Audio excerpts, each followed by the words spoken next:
Oh, Hi, everyone. Welcome to another episode of Savor Food and Body. Today, I'm talking with Jamie Carbaugh. She is a certified personal trainer and group fitness instructor who is passionate about changing the culture of health and wellness. So needed. She offers one-on-one virtual personal training sessions, a monthly workout subscription, and virtual group fitness classes. Jamie is a former physical therapist assistant and doesn't take before and after photos, also why she's on the show. She helps folks associate the benefits of movement and exercise beyond the scale so it's sustainable for the individual. And her motto, which I absolutely love, is movement for more.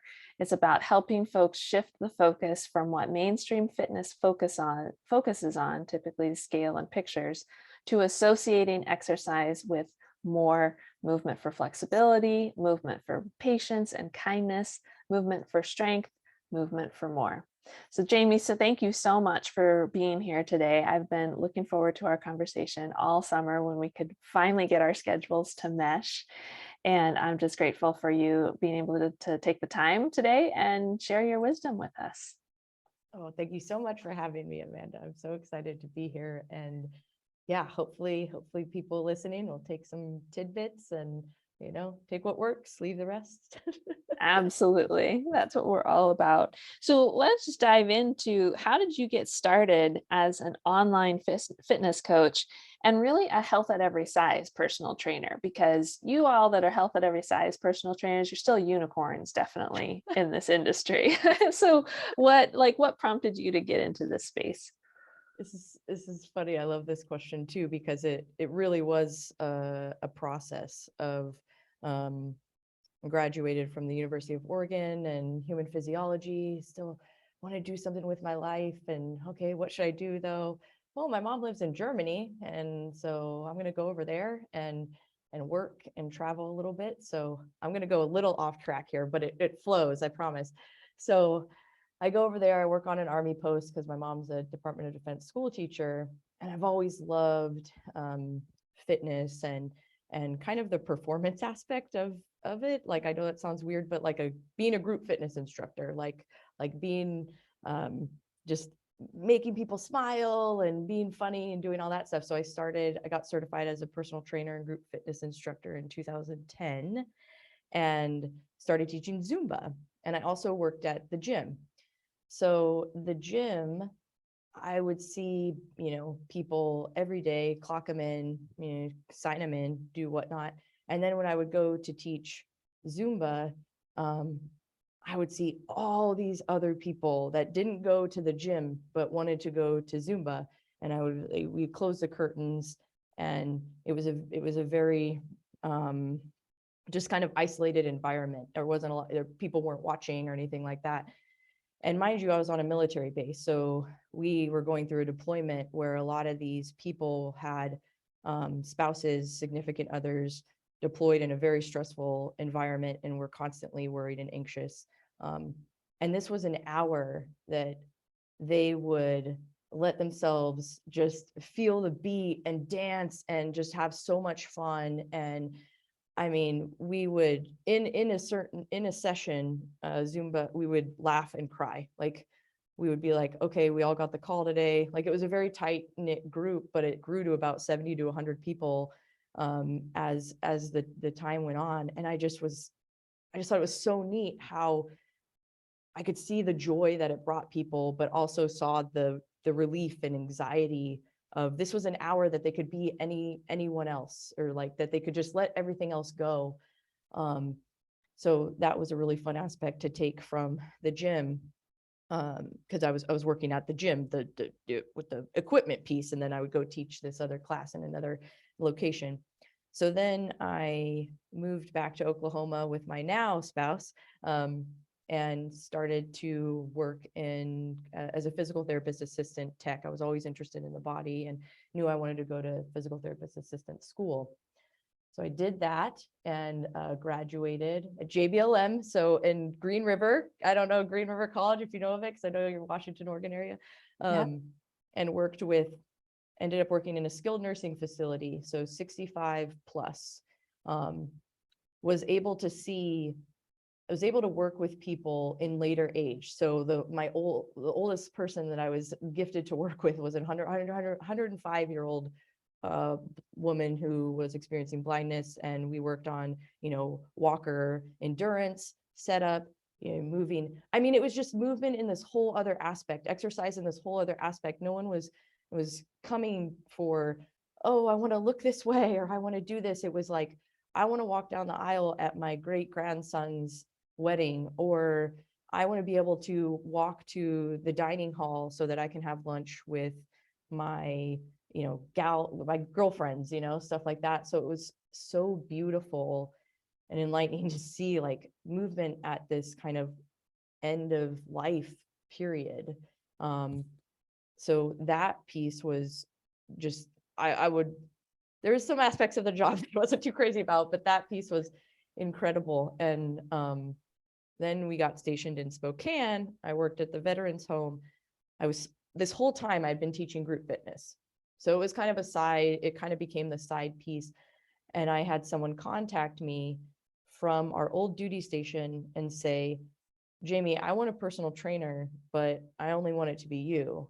And at that point, I didn't really realize why, kind of like, I guess what made me special or what made me different in a way. So, and she said, how can we make this work?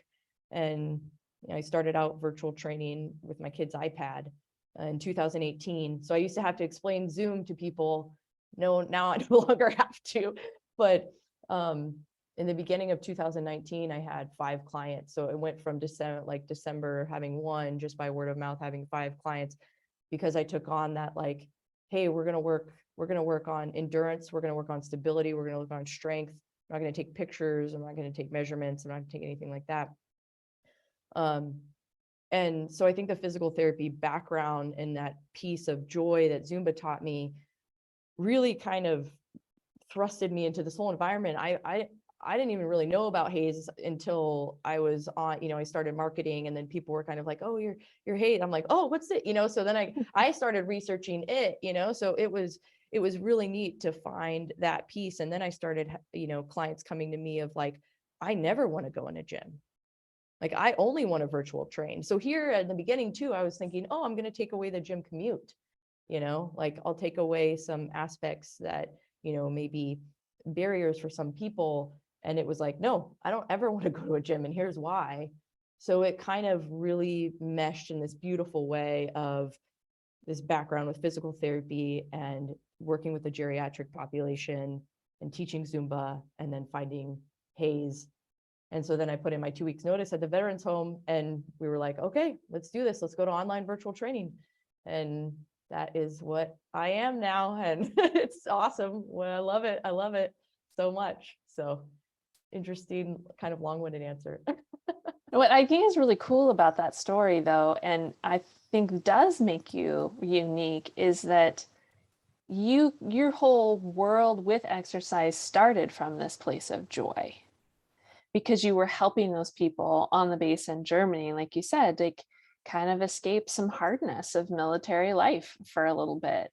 And so just listening to your story, there wasn't anything about, before and after pictures and weigh-ins and, body transformation in that way. And so, to have that be the root of what got you into exercise and group fitness and all of that, in a way, yes, that is aligned with health at every size and the principles of health at every size, and just like social determinants of health in general.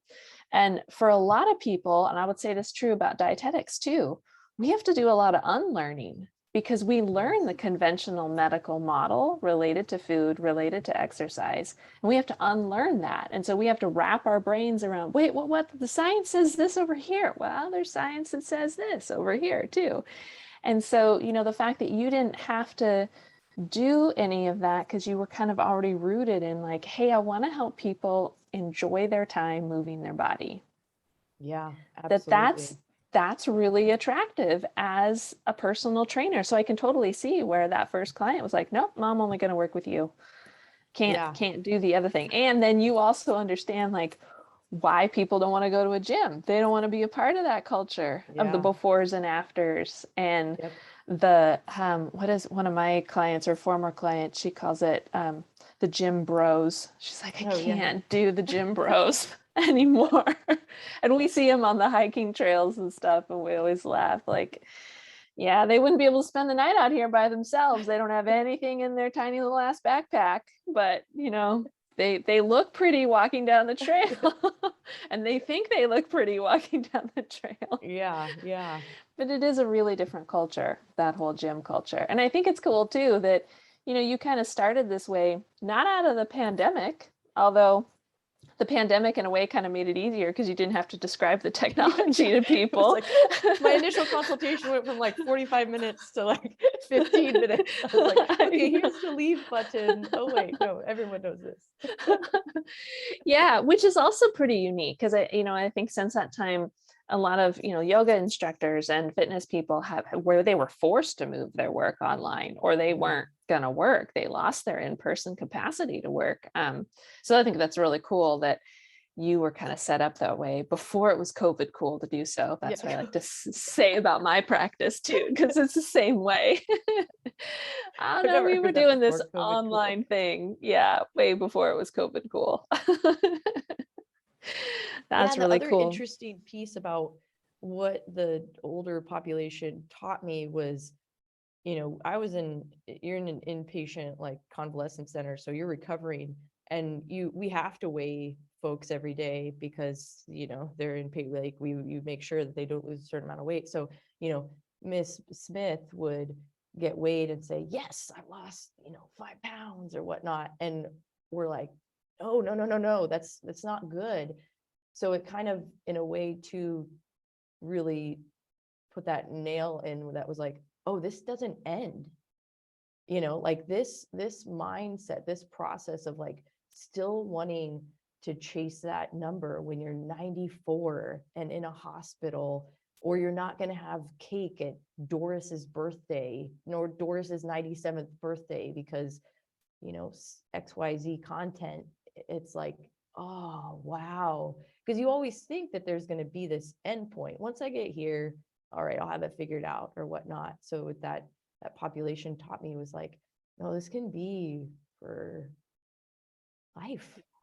Yeah, sadly. So unless people decide that they want to do something different and think differently about food and their body and life. But it's so hard because it goes against a lot of cultural training, messaging, values, all of that. So you can see how, I think, especially in that older population, I see this a lot in my clients that are late 30s, 40s, and 50s. They've been doing it for decades. Yep. Many of them were put on their first diet when they were 8, 9, 10 years old, like if not before, if they were already like a chubby kid. So they don't know any different. And that's what's like you say, is really eye-opening, which is why I think it's cool that you have this tagline, this motto of movement for more, because I suspect, like, for looking at those older folks, like, to give them more than just, let's not worry about what the number on the scale says. Let's not worry about if you can have cake at the 97th birthday or not. Like, can we focus on some more? And this is proving to be more and more important in my clients' life too, because they do want more endurance. They do want more strength. They do want more flexibility. They do want to have better control with their blood sugar as it goes up and changes in midlife. And they can kind of get stuck oftentimes, like, well, how do I do that movement for more and not slide back into how I'm worrying about how I look? Or, oh, and now I'm moving, I wonder if I'm going to lose a few pounds. Yeah. And I think the population too gets sidelined or missed because of I can't tell you how many times people come up to me and they're like, I don't want a 6-pack. I just want to hang out with my kids and keep up with my kids. I don't want a 6-pack. I just want to, get up and down from the ground without being in pain. So it's like, I have a lot of issues with fitness marketing and stuff like that, but that's one of them. Is like, there's a lot of people who just want to move throughout their life better. They don't want this physique that you keep showing us and shoving down our throats kind of thing. So Right. sorry, I had to throw that in there. No, I'm so glad you did. Yeah, because you're right. You hit the nail on the head. It's marketing. Yeah. And it's marketing as a part of a multi-billion-dollar industry that says your body is always broken. You need to be fixing it. To be a worthy person, you should be focusing on fixing it, either Yeah. manipulating your food or manipulating your exercise plan. But for you, like, what does that tagline of movement for more mean to you, but then also into your coaching? Like, how do you bring that in when you're working with people, even if the Well, people helped you define it a little bit? yeah, that's what's so fun. It is just really like a group experience of, first it was, I think my tagline was like personal training from the inside out, because I wanted to like figure out mindset and stuff like that. But it sounded too much like I was going to help on guts or like gut health or something like from the inside out. Or like gotta figure something So out. true. And what I love about the movement piece is that, and I'm sure you've talked about this before, is changing language, how powerful it is to change language, and how exercise can have a negative connotation for a lot of people. So the word movement is, I can put my hand on my heart and feel my heart beating. I'm, that my heart is moving. I can stretch my neck out, that feels so good that I'm releasing that tension. There's some movement in, my SEM right now, my muscles in my neck, so it's not this piece of exercise, but this redefining of movement, and how can I get 5 minutes of movement here, or just add some more movement to my day seems a lot more feasible for people. So I really encourage that language shift. And the movement for more has to do a lot with, we've been taught scale, we've been taught pictures, we've been taught measurements, and it's really about so much more. It's about movement gives us, like I said, joy of getting on the ground and playing with our grandkids or kids. It brings us, I like to include kindness in there, because if you take a walk in the morning, maybe you're less likely to yell at someone on the road, and on your way to work or something like that. So I think it helps with so many more aspects of life that don't get advertised, because they're not showing that before and after piece. It helps with bowel movements. Like I've even said, I was like, such a big win for my client once was like, she's like, oh, I'm starting to have regular bowel movement. I was like, yes, like, where's that before and after picture? Like I'm not, I mean, I didn't show it, but it's just, it's about so much more, increased confidence. I mean, before I got on this call, I did some stretches, some kind of stances, move my body in a way to just move emotions through me that I was feeling. And that's for more. That's for me feeling nervous and moving my body so that it calms me down. So movement for calmness, you can associate. I like to have the individual, associate just all the different feelings that it brings to them, because again, it's been shoved down our throat that it's a number, it's a picture, it's a look, it's a physique, when it's about how it makes you feel and what other things it brings to your life. Yes, I think that just movement for more is just it's a beautiful statement right there. It can just encompasses, pretty much everything, that Savor Food and Body really does too. It's like, what more do you want in your life, and how can movement help you getting there? And so when you tell us a little bit about why you teach exercise and movements from a foundational and functional background, like tell us, what does that mean? This comes up a lot on your website. And so what does that mean, and how does that make your teaching and coaching style unique? I like to meet people where they are, for sure, because people come to me and think that they have to get down onto the ground, and I'll have 15 sessions where we'll do plank work, we'll do push up, we'll do stability work on the wall, so it's like, let's figure out how we can work the shoulders without, increasing pain or making you feel comfortable right now. I have clients say, I don't feel comfortable right now getting up and off the ground, or I have a lot of knee pain or whatnot. So it's really, that's where that physical therapy background piece comes in, on like meeting people exactly where they are and helping them shift, the idea of modification and progression, because it looks different every day. So, I want to give you tools so that you know how to modify a move and how to progress a move, because inherently there's nothing wrong with a modification. It's just been, again, one of those things that's been felt less than in fitness industry. If you have to modify, well, here's what you do if you have to modify, but in the actual language, it's you have the move, you have a foundational movement, and there's ways to modify it, and there's progress it and regress it is the term, modification, progression, regression, progression. So ways to make it more challenging. And it's so fun. I know I'm probably going a little off topic here, but I love to challenge, my clients and participants too, by saying, hey, we're going to slow down this movement and make it more challenging. And they're like, what? No, if you go slower, that's easier. So it's like this kind of black and white thinking too with movement and exercise of like, if this, then this. No, actually, if we go slower and focus on our core stability and that we're doing the form right, it's actually going to be more difficult to do it. It's not just speed, speed, speed, speed. Are you losing form? Are you losing, shoulder stability? So all that stuff goes, again, I could talk, sometimes I go off on tangent. But yeah, the foundational piece of, meeting people where they are and starting out with, if like I worked with someone yesterday with walking sticks, just the right to left, left to right movement of using walking sticks so they could hike on the trail. So whatever you bring me, I'm going to figure something out and how to meet you where you are when it comes to movement, because it's usually in a class or something. It's like, here's the plan, you meet us or you're out.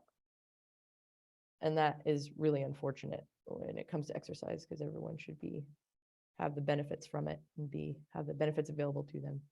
And even if you're not asked to actually leave, but just the language that can be used in those environments too. Just like you were saying, like, well, if I modify this, well, then I'm not as strong as people that don't need to be this modified. Or if I modify, like, there's something still wrong with my body if I have to do this modification or I have to slow it down. And that's one of the things that I appreciated in going through, not only seeing what you do on Instagram and some of your reels that you do there, but just kind of like your whole MO on your website too, is you're celebrating people for listening to their body. And you're celebrating people for like, hey, slowing down or taking a break is actually going to get you more physical benefit in the end, because you're not tearing your body down so much, or you're not doing the movement in such a way that might end up causing you injury because your body just doesn't do it that way. Yeah, there's nothing to be fixed there. Your genetics just doesn't do it that way. And I think that gets missed in the movement world a lot. I love that you picked up on that. Cool. That makes me very happy. Yeah. Well, and I think that piece of like with again, working with the geriatric population, it was like, we have to do this for a lifetime, so figuring out that slowing down and taking rest breaks and, taking days, weeks off to care for your sick parent, like it's all part of it. It's being kind to yourself in those rest breaks is going to allow you to come back afterwards, because they need to happen. So I teach people, that's why I clap when they're, we're doing 35 seconds of a mountain climber or march or whatever it is, and people take rest breaks. I'm like, yes, that's a small win that elongates over time, because when you need to take time off, when, again, being a caregiver or whatnot, I'm just using that as an example, it helps you to be kind to yourself and know that it will meet you again on the other side when life allows. I think that's so important for people to hear. And I've seen this show up in my clients too. And that sometimes they'll show up with me. They know that I have a competitive athlete background, retired from that, but that might draw them to me. But then we start working on the food part. And they recognize sometimes that they need to take a break from the movement in order to focus their energy on relearning how to relate to food. And it often comes up, I'm like, well, I should be getting back to this. I should be getting back to this. And like, everything's going to happen, work out in the time that you need it to work out. And I've learned many hard lessons around the benefits of taking that break from movement, kind of readjusting your relationship sometimes too, Absolutely. Yeah. From injury, 100%. Like I can't be a runner anymore because I have a permanent injury that changed that part of my life. And so, learning the lessons of like, take the break before you really need the break. Like your body is really broken because, and so, and I like how you said too, like have that kindness for yourself. And that because you're taking this break, that doesn't mean your body's broken. You're actually keeping your body from going too hard, too fast, too long, and getting injured. Yeah. And then feeling like you're really stuck.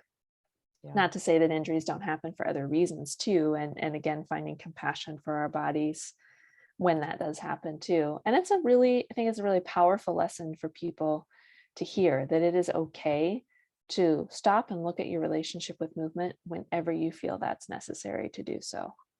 You'll always come back to it. I love that your release. What was the first one? Reflect and release. Yeah, Jamie and I were talking about the SAVOR acronym that I use with my clients, and the R and at the end of SAVOR is reflect and release. And we have many opportunities, I think, as you brought up too, throughout our whole life to reflect on, hey, what am I doing now? Do I like what I'm doing now? Do I want to readjust it? Whether that's movement or foods that agree with you or don't agree with you, your job, your relationship, whatever it is. Yeah. And then release it. Like, do your reflection, go decide to do something new or different, and then get on with your life and not dwell. We spend a lot of time dwelling, I think, in our current culture. Yeah. And that doesn't really end up help. Mm-hmm.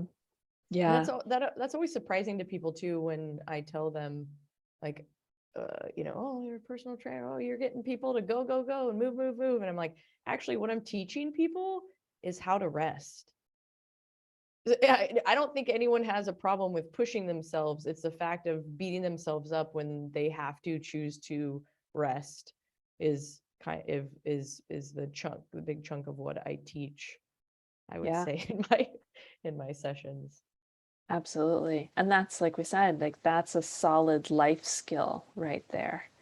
Whether it's resting from go, go, go at work, or trying too hard on a relationship that just isn't fitting your stage of life right now, no matter what kind of relationship that is. I mean, like, stop pushing. Yeah. Make some space for that. Yeah. Reflect and release.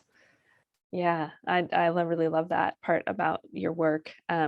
So for our gals in midlife, and I throw myself into this section of life too, this season of life, what do you recommend, either types of movements or types of exercise for folks that want to be working on improvement of that stability or strength, flexibility, mobility? Like, what are some things, obviously it's hard to show on a podcast, but what are some like areas of movement that you recommend as we're moving into this midlife stage? If I could pick one, or well, I don't know, one, I would definitely say any aspect of strength training. I mean, just for building muscle, and as we age, that tissue starts to break down. So you just really want to build that up. So hopefully finding a space that you feel comfortable in doing that strength training with, the resistance training. I mean, bands, pushing weight, body weight stuff, squats, but you're limited with your upper body because you're not walking on your hands, so that's why, free weights and stuff like that, finding a supportive community to do strength training with. And then I'll just take from your V there in the saver. I think variety is a big key. So sometimes people will, and this kind of popped up with boutique gyms, and I think they're starting to realize this, but oh, you have to pay $120 to just do yoga for, 4 times a month, and you're paying that whatever $120 a month, or it's always just seems to be one aspect of it, and I really encourage people to have variety. So if you could join, if you enjoy yoga, have that benefit there, but also incorporate strength training or balance, training, stability, something you enjoy outdoors, have a walk, like really getting that vitamin D, fresh air, community, that piece. But variety, I think, is key. I mean, in Spokane, we have like spin gyms where all you do is spin. I mean, it's great if you enjoy that. Absolutely, if you enjoy that, and also that variety, like I would definitely take from that V of saver, is you really don't want to stick to just one modality, meaning like one form of only doing strength training. I mean, I would say, yes, add that in, but don't have it be, I don't want to give like shoulds or whatever, but don't have it be the only thing. Get walks and stuff like that to sprinkle in. Spring dance, if you enjoy dance, that's a really fun joy piece there. But yeah, I would say in midlife, strength training would be very beneficial. Yeah, I love how you brought with all those gym bros. Well, you did say like finding a safe Yes. environment, safe community that feels comfortable to you to do that strength training too. And I think I'm glad you brought in that variety piece too, because whether all the letters of your acronym today. we should, I guess this podcast should have been about savor related to movement. Yes. But I mean, because I think by the time we get to midlife, we're getting kind of stuck in our ways. And I'll definitely raise my hand to that too, because, I've been an endurance athlete most of my adult life. So, okay, I can't run anymore, but then I started cycling, like commuting cycling. And so now, and then the hiking, of course, and the backpacking and all that, that's all endurance stuff. And I noticed after I stopped more of a physical job working for a natural food store and doing grocery retail, like that was giving, I didn't think about it at the time, but that was building more strength and like upper body strength. And there was pushing and pulling and things like that. And after I wasn't doing that job for a couple of years, I'm like, oh, and my body is changing a little bit, and wrapping my brain around the body piece, that practice that comes with seeing your body change, but then also recognizing, oh, but I'm also entering the stage of life where I am going to be more quickly losing that muscle mass just because that's the season we're in. So what are some more variety of movement that I want to add? Doesn't mean I have to stop cycling or stop hiking or backpacking or anything like that. But what else might I want to add? And then adding that variety is just more fun too. I think it gives us more opportunity to connect to our bodies in different ways. And that's so much about part of my work too, and where I see movement coming from. Like, don't use movement to like disconnect from your body and focusing on the shape shifting of it. Use movement as a way to connect to your body and notice, like you were saying earlier, oh, I noticed this my neck's a little tight. Like I'm going to do some stretches and kind of release that a little bit. I'm noticing my gut's a little tight. Like it's just kind of stressed out. Bowel movements, not so much, or they're all diarrhea or whatever. Okay, maybe I need to do some like gentle laying on the floor, being supportive, gentle stretches or something like that, and deep belly breaths, that's still movement of those internal organs. So I'm glad you brought in that variety piece. That's perfect. And a really quick way that ties into what you just said too is just change of position. Like if I work, I mean, I'm an online virtual personal trainer, whatnot, but like I will just lay on my belly for 5 minutes, because being in this chair for the whole, like if I could just get a change of position, even if it's standing, going into standing, the body doesn't like to be stuck. The body doesn't like to be in one position.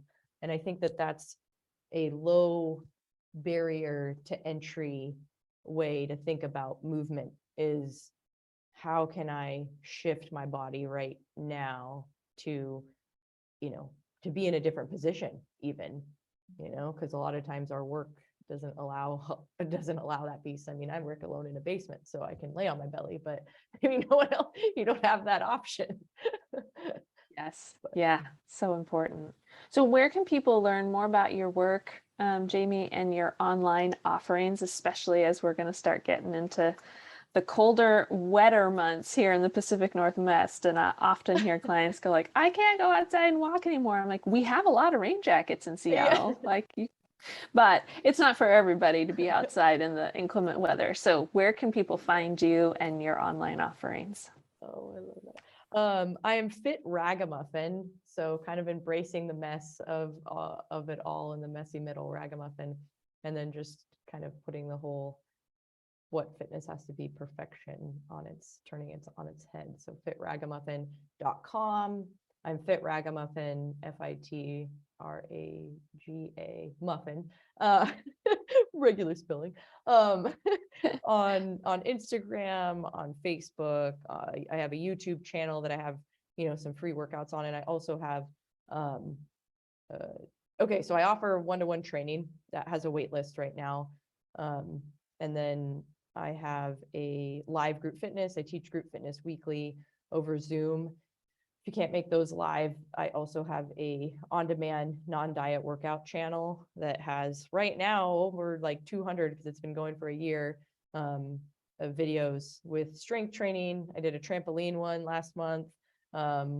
This month, lower body, 15 minutes. I have a whole section of 5-minute movements, which is actually the most popular section of the channel, because people only have 5 minutes a lot of the times. And a lot of the times that's a big thing that people will think in their head is, oh, I don't have an hour. Oh, I don't have 45 minutes. I'm not going to do it or whatnot.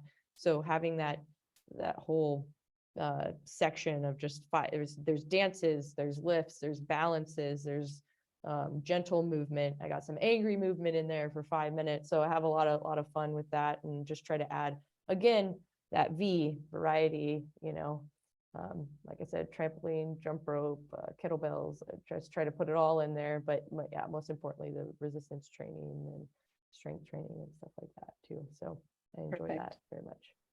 I love that you have those short sections too, because I'm constantly having conversations with folks saying, hey, 5, 10, 15 minutes, it is enough. It doesn't have to be the half an hour or the 45 minutes or the hour-long class that maybe they've been used to, and more of the diet culture version of fitness and exercise.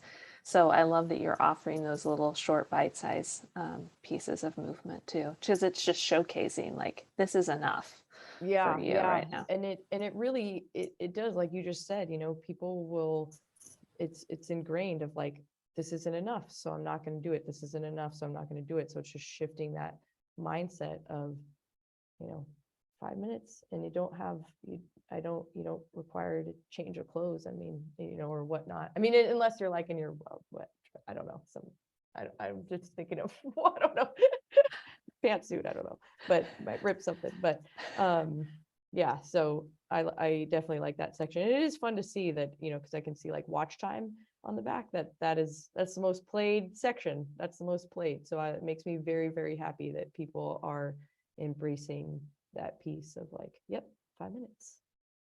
I got it. That's awesome. Well, we'll put links to all of that in the show notes so people can find you.